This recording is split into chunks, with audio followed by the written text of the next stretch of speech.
Welcome. Today we're going to walk through how to build a custom city tour survey using the Riley Form Maker. We will start by naming our form. Once saved, we can begin adding the specific objects our tour guests will interact with.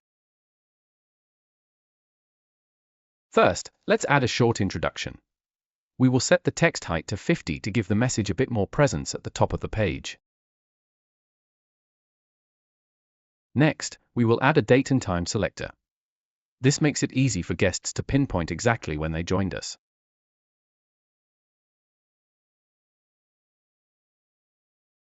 To gather specific feedback on locations, we will use a drop-down list.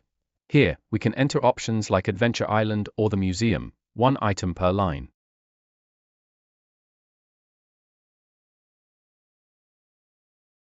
For activities where guests might have participated in more than one thing, a multiple selection list works best. We will include things like raffle draws and cooking classes.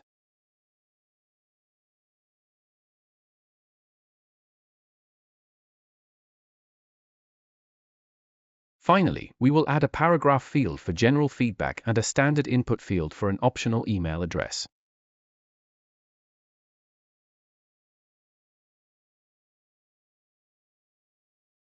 Now that our form is ready, let's see how it looks for a guest. Selecting a date and time is intuitive with the built-in scrollers. The drop-down and checkboxes we created allow for quick, clean entries on any device. After the guest leaves their comments and email, they simply hit save. The form is complete, and the data is captured. And that is it. A professional, fillable survey built in just a few minutes.